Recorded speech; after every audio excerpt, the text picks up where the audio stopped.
mas finge-se em segredo, por Oscar Wilde. Achava-me, numa tarde, sentado no terraço do Café Paz, contemplando o Fausto e a pobreza da vida parisiense, a meditar, enquanto bebericava o meu vermute, sobre o estranho panorama de orgulho e miséria que desfilava diante de mim. Quando ouvi alguém pronunciar o meu nome, voltei-me e dei de cara com Lord Murchison. Não nos tínhamos tornado a ver desde que estivemos juntos no colégio. Havia isso uns 10 anos. De modo que me encheu de satisfação aquele encontro e apertarmos as mãos cordialmente.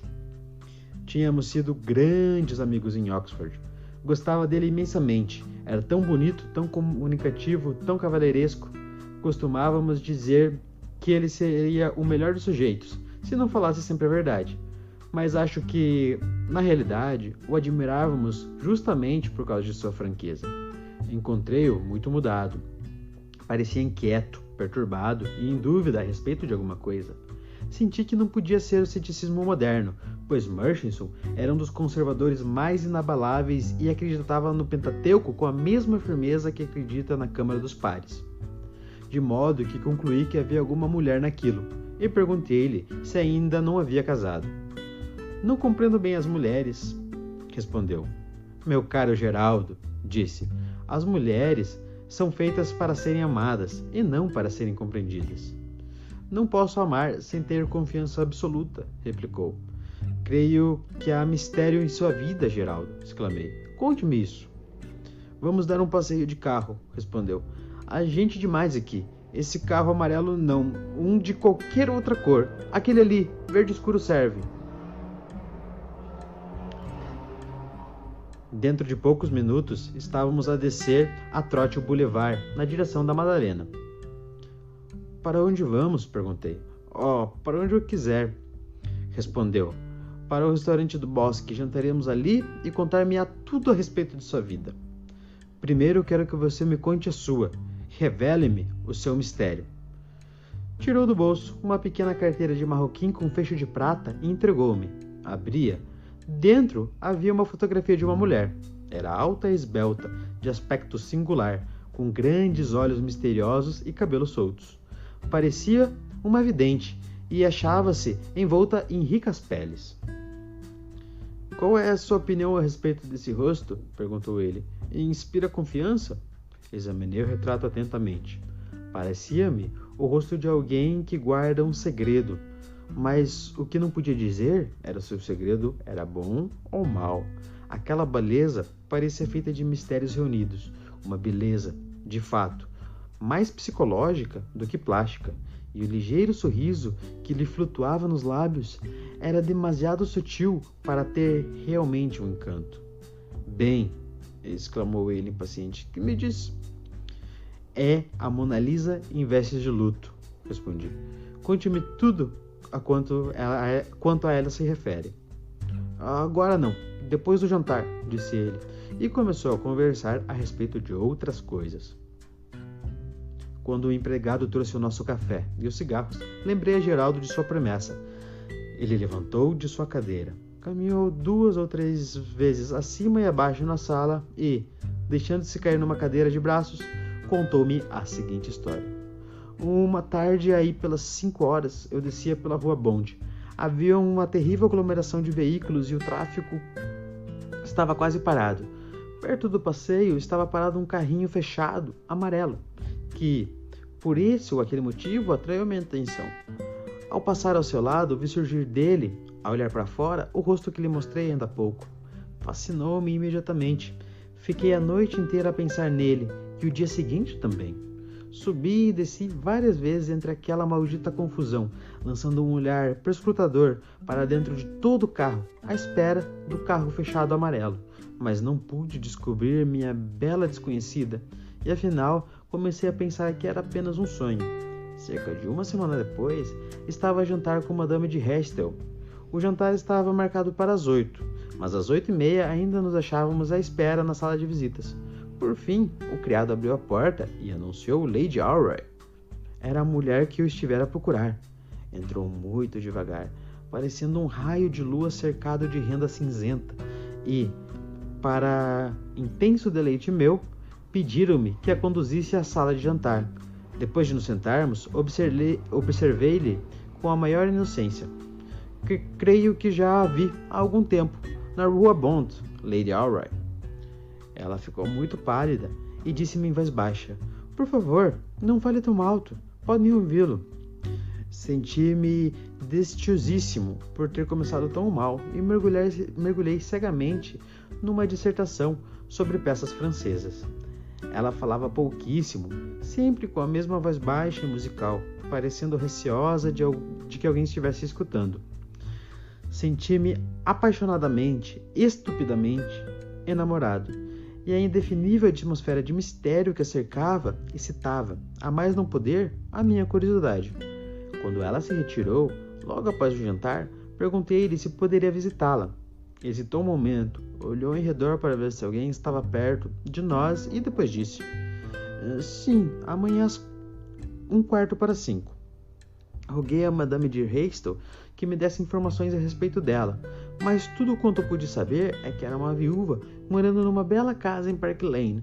E, como naquele momento um desses cientistas começou uma dissertação a respeito de viúvas para exemplificar a sobrevivência dos matrimonialmente mais ajustados, despedi-me e fui para casa.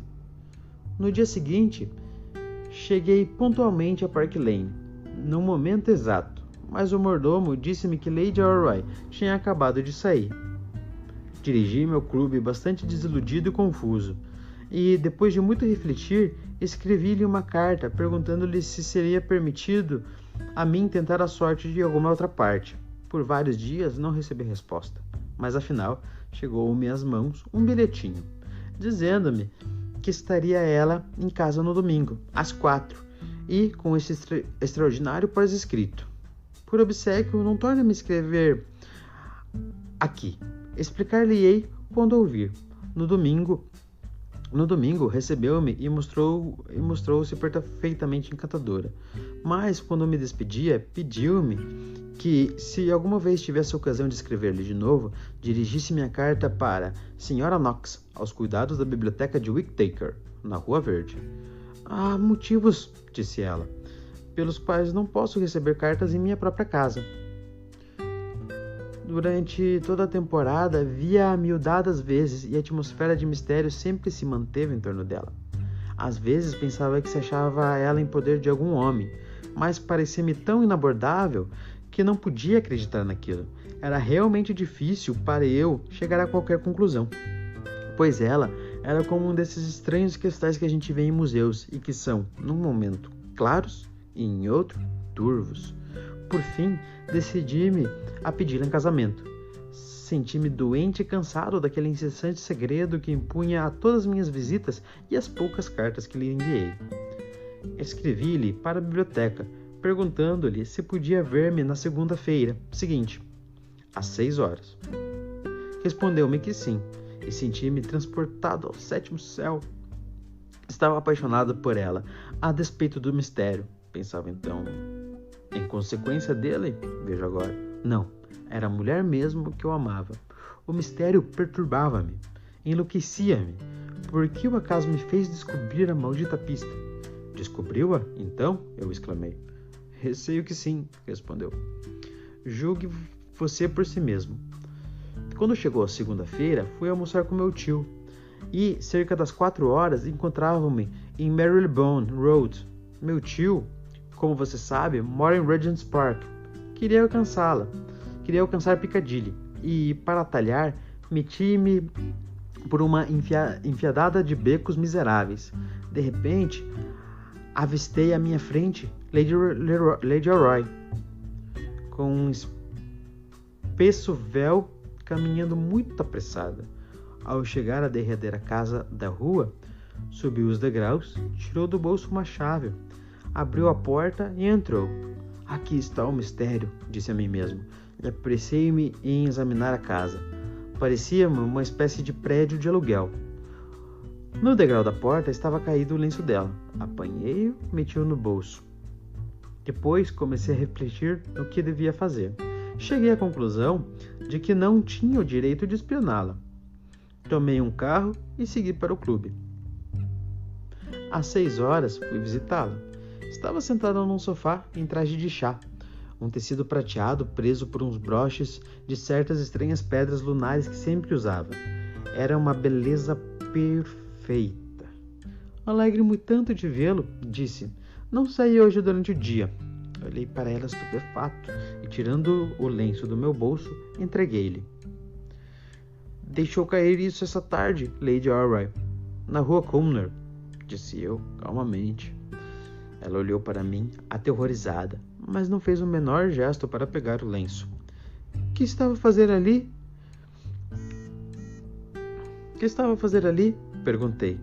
Que direito tem o senhor de me fazer perguntas? Replicou. O direito de um homem que a ama. Vim aqui para pedi-la em casamento. Ocultou o rosto nas mãos e se desfez em pranto. Tem de responder-me, continuei. Ela ergueu-se e, fitando meu rosto, disse: Lord Murchison, nada tenho a dizer-lhe.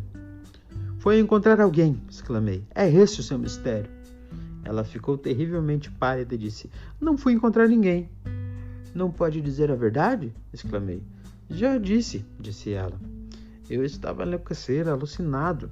Não sei o que disse, mas foram coisas terríveis. Por fim, saí à pressa da casa. Escreveu-me uma carta no dia seguinte.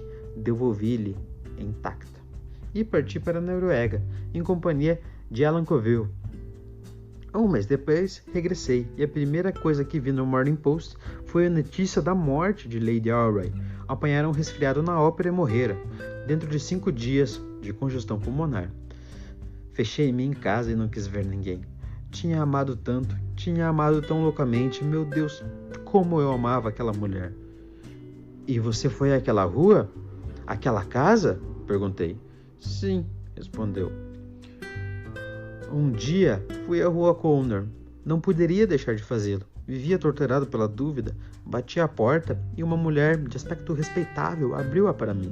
Perguntei-lhe se havia quartos para alugar. Bem, meu senhor, respondeu ela. As salas podem ser alugadas, mas há 3 meses que não tenho visto a senhora, e como os aluguéis estão a se acumular, o senhor poderá alugá-la sim. É esta a senhora? Perguntei, mostrando-lhe a fotografia. É ela sim, com toda certeza, exclamou a mulher. E quando estará de volta, meu senhor? Morreu, respondi. Oh, não diga, meu senhor, disse a mulher. Era a minha melhor inquilina. Pagava 3 guinéus por semana simplesmente para vir e sentar-se nesta minha sala de vez em quando. Encontrava-se com alguém aqui? Perguntei. Mas a mulher garantiu-me que não ocorria e que ela sempre vinha sozinha e não via ninguém.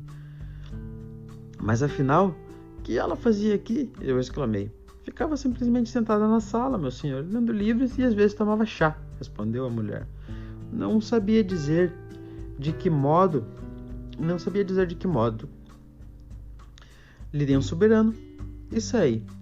Agora, que pensa que significa tudo aquilo? Não acredita que a mulher estivesse a dizer a verdade? Acredito. Então por que ia Lady Alroy ali? Meu caro Geraldo, respondi. Lady Alroy simplesmente era uma mulher com a mania do mistério. Alugava aqueles quartos somente pelo prazer de ir ali, de véu descido, imaginando ser uma heroína. Tinha paixão pelo segredo, mas não passava de uma simples esfinge sem segredo. Estou convencido disso, repliquei. Lord Murchison tirou do bolso a carteira de marroquim, abriu-a e olhou a fotografia. Quem sabe, disse afinal.